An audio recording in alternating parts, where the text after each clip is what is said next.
おはようございます。僕は今大分県大分市に来ています。後ろに見えているのが大分市の工場地帯です。前回の動画では大分県の大分市を観光してきました。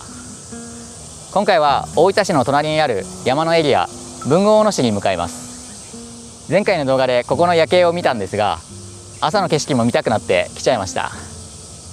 いや、素晴らしい景色です。夜は暗くて全く見えなかったんですが、こんな感じになってたんですね。川を挟んで向こう岸には工場地帯があります。この場所、夜も朝もめちゃめちゃいいですね。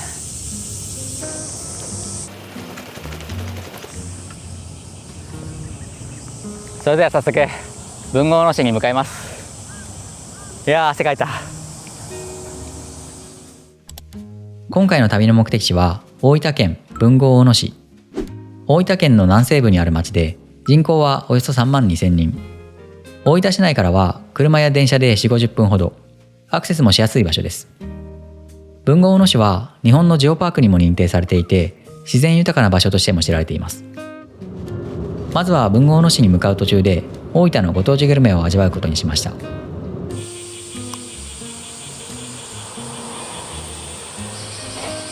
大分のご当地グルメ、鶏飯があるんですが、道中に鶏飯のお店があったので寄りました。このお店に入った瞬間からめっちゃいい匂いが漂ってるんですよね。鶏飯を買いました。こんな感じです。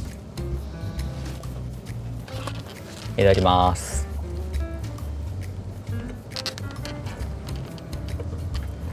めっちゃうまい。最高の朝ごはんですね。梅干しもついてます。たくあんも厚みがすごい。一つのボリュームがたっぷりあるので食べ応えバッチリですね。営業してない時も自販機で買うことができます。値段も変わらないですね。いやー、いい朝ごはんになりました。次の目的地へ向かいます。さあ、続いて陳田の滝というところにやってきました。ここはすごい迫力があるみたいなのでやってきました。すでに滝の音がもう聞こえてます。陳田の滝は大野川の本流にかかっています。この大野川、九州で4番目に長い川で、源流は大分と宮崎にまたがる祖母山。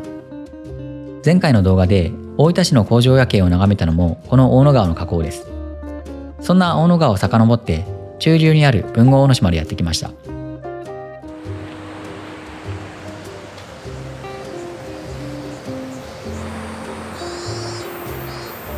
見てください、この滝。その下にはかつて使われていた発電所の跡があります。いやー、この感じめっちゃいいですね。さあ、早速近づいていきます。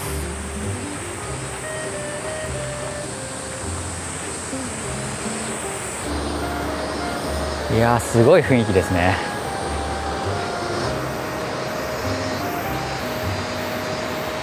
この発電所の残されているのもいいですね。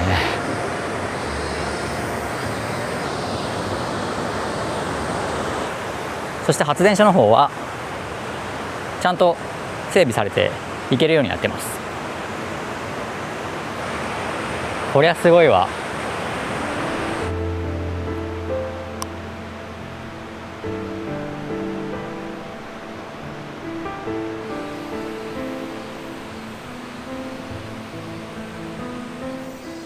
陳田発電所は明治時代末期の1909年に築かれた水力発電所です。陳田の滝の落差を生かし、ここで生まれた電気は大分と別府を結ぶ別大電車や大分の町へ送られ、地域の近代化を支えました。その後、下流に新しい発電所ができ、役目を終えて、今は石造りの外壁だけが静かに残っています。なんかもうファンタジーゲームの世界に入ったようなすごい雰囲気です。壁の上に3つの大きな穴があるので、ここでパイプがつながってたんですかね。発電所と滝が本当にファンタジーゲームとかジブリのような世界観になってますね。すごい、こんな看板初めて見た。この先絶景あります。これ言われて先に進まない人いないですよね。そんな絶景を見に行きますか。いや、木陰になると一気に涼しくなりますね。滝が近づいてきました。道はここで行きの終わりと。おー、すごいね。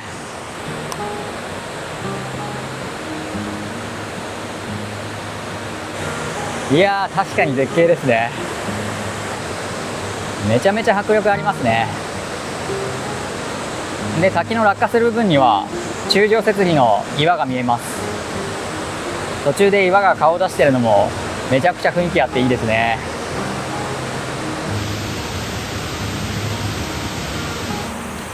本当にこの先絶景ありますの言葉にたがわぬ美しさでした。発電機を解説している展示もありますね。これは水圧鉄管、川から水車に水を導くための導水路の一部。多分これは壁にあった穴の開いた部分にこの水圧管が入ってたんですね。多分これが水車の回転子、タービンみたいな感じですかね。こういうのが取り付けられていて、これで川の水を利用してタービンが回転して電力を生み出してるってわけですね。人が全然いないんですが、穴場スポットなのかな。めちゃくちゃいいですね。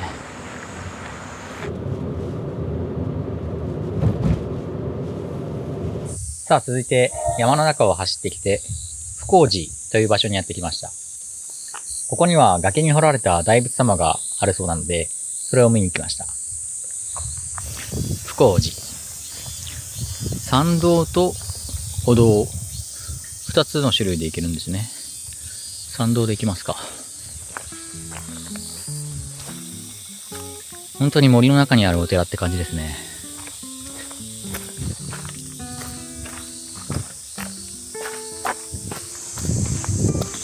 いや、本当に森の中にありますね。いいね。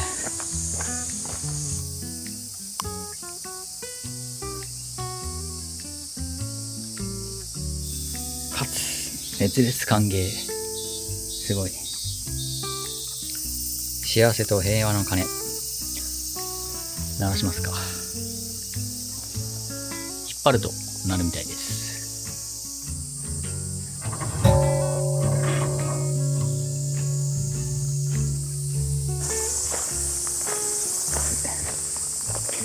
そしてこの向こうにあるのが不光寺の魔骸仏。魔骸仏っていうのは浮き彫りの仏像だそうで、その中では日本で最大級だそうです。この山の中にある境内がいいですね。そしてこの魔骸仏には近くに行くこともできます。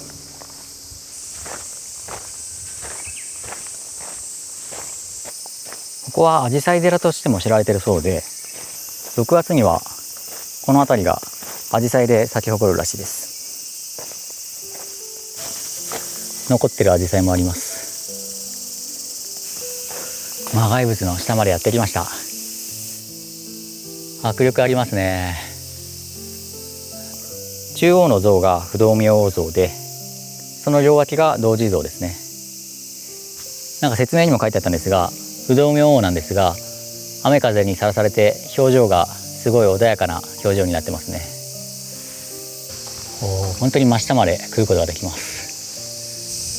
そして見上げるとこんな感じです。魔骸仏の左手には岩をくり抜いた祠と崖に建てられた掛造りの舞台があります。中にあるのは仏像が収められている仏願。不光寺の本尊である大日如来が祀られています。本当に岩の中に岩を掘ってできてるって感じです。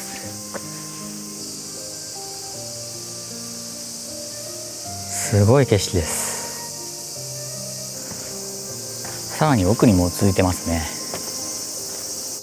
さらに奥へ進むと祈願の場となるごま堂があります。かつては修験の地として多くの僧侶が訪れたそうです。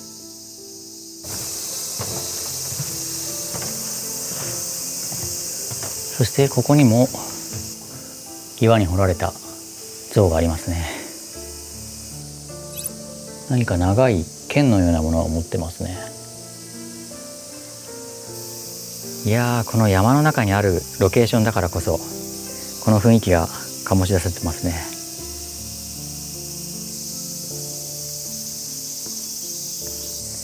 ね。いやー、この静かな山あいの中にバーンと現れるのがいいですね。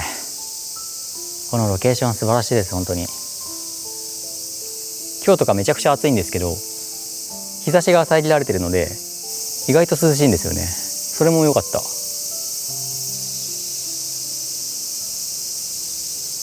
本当に自然の中にありますね。いやー、なかなか見応えがある場所で来られてよかったです。さあ次は多分豊後大野市で一番有名な観光スポットだと思うところに行きます。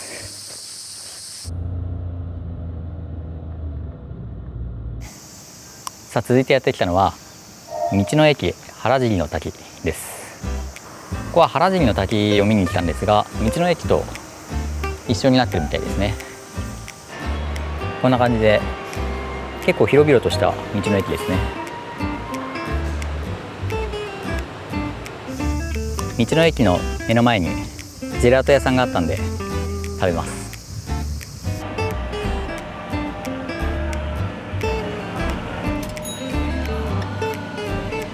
食べます。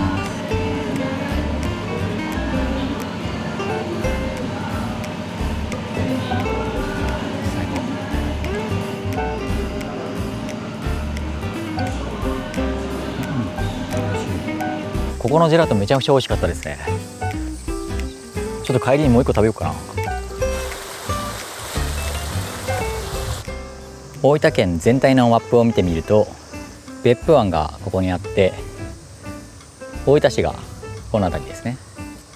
で前回はこの大分市の端っこの海星館というところまで行きました。で今いるのはこの真ん中のこの辺りです。結構山の中に入ってきたのが分かりますね。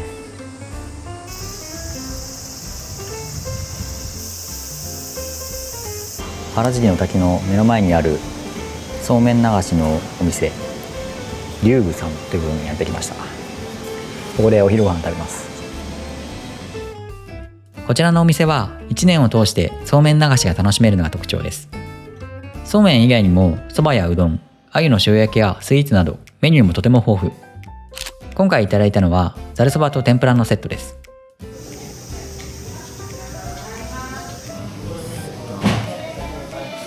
手延べのそば、コシがあってつるっと喉越しも良くて美味しかったです。天ぷらのボリュームもすごいですね。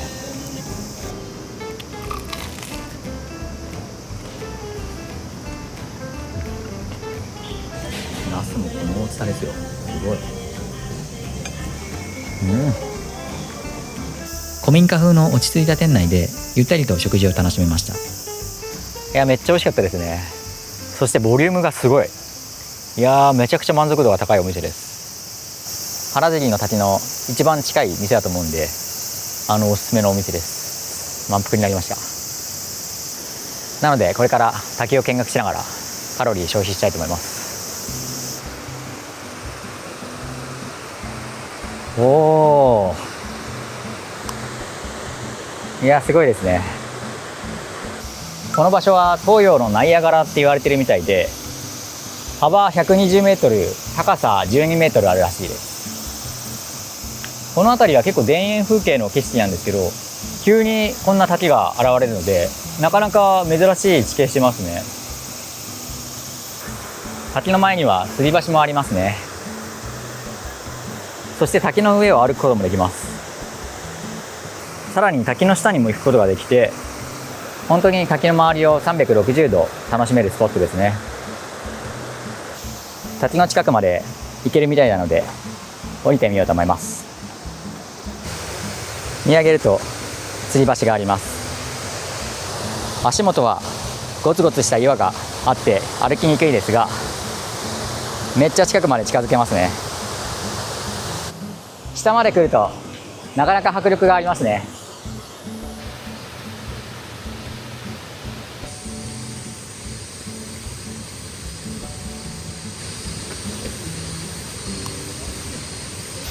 さすがに暑いっすね。めちゃめちゃ暑い。今日はめちゃくちゃ天気がいいから多分水量は少ないと思うんですが、これが雨が降った後の日とか水量が多い日だったらより迫力があるんでしょうね。さあ、吊り橋です。結構細いですね。人一人分しかスペースないですね。なかなかスリルありますね。結構揺れて高所恐怖症の人は無理かもしれないですけど、眺めがいいですね。吊り橋を挟んで滝の反対側も結構いい景色ですね。滝の手前から反対側に渡って本当に滝を一周ぐるっと楽しむことができますね。いやー、吊り橋渡ったら一気に静かになりましたね。うわー、すごいな。この田園風景最高。滝の反対側もめちゃめちゃ見応えありますね。なんか鳥居とかがあるのもいいですね。サマーウォーズ感がありますね。なんかこの田園風景からこんなすぐ目の前にこんな巨大な滝があるなんて想像つかないですよね。原宿の滝をぐるっと一周してきました。いや、見応え抜群ですね。いや、原宿の滝めちゃくちゃ満足しました。大自然です。いや、さすがにめちゃくちゃ汗かきましたね。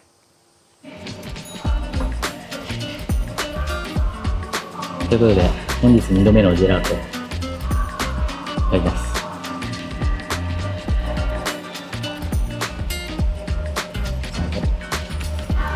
暑さと疲れが吹き飛びますね。いや、ジェラート結局2回食べちゃいました。いや、あそこのジェラートめちゃくちゃ美味しいですね。いや、体がいい感じに冷えて最高です。今は4時なんですが、これからもう街に戻っていく感じで、気になるところを最後行きながら街に戻っていく感じですね。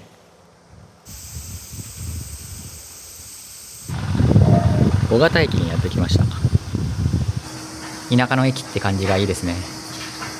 そしてここにやってきた理由が、この小形駅の近くに国の登録有形文化財があるので、それを見に行きました。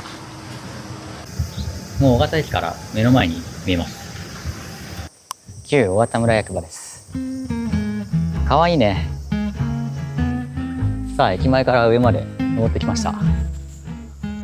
旧小形村役場は昭和7年に建てられた木造庁舎で、昭和初期の木造観光所としては大分県内で唯一現存する建物です。国の登録有形文化財にもなっています。令和に入って復元改修が行われ、当時の姿が蘇りました。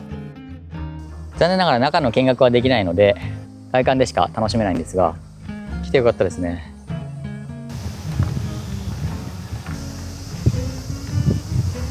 でもガラス窓から結構中の様子も見えて想像つきますね。1階にはカウンターがあって受付するような場所になってます。そして村役場からの景色いいね。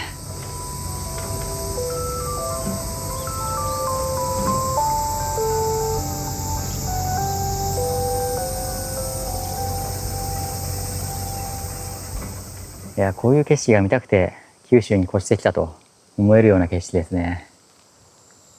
田園風景と洋風建築、いやー、素晴らしい景観でした。西日も差してきて、もう一箇所だけ行きたいところがあるのでそこに向かいます。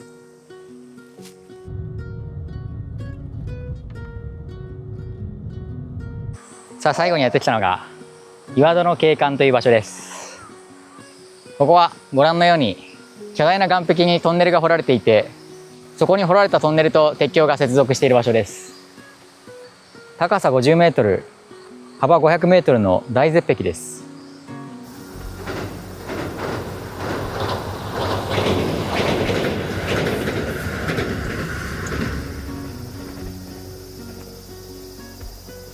いや、時刻表を見てタイミングよく電車が来るタイミングで撮れたのでよかったです。かなり近くまで近づくこともできますね。この川の感じもめちゃくちゃいいんですよね。いや、鉄道ファンの人じゃなくても本当に直感的にすげえってなる場所ですね。今回たまたま夕方に来たんですが、夕方おすすめですね。ここちょうど夕日がこう差し込んできて、岩原とトンネルが照らされてめちゃくちゃいい雰囲気です。いやー、大満足ですね。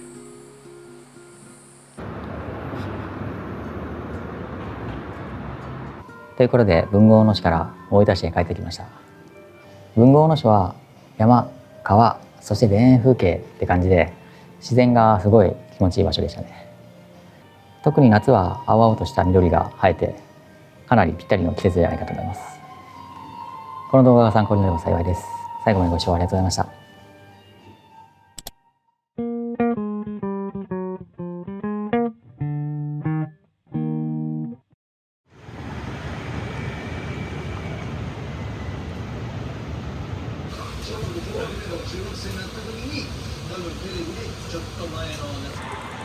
このドームってライトアップするんですね。ちょうど今七夕祭りの飾り付けしていて賑やかです。アンパンマンもいます。赤レンガ館、夜になるとライトアップしてかっこいいですね。街中にこんなゴミ箱が置いてあるの初めて見ました。日本一綺麗な街大分にするためにポイ捨ての取り組みしてるらしいですね。いいですね。七夕祭りの装飾がやってるんですけど、結構すごいですね。すごい。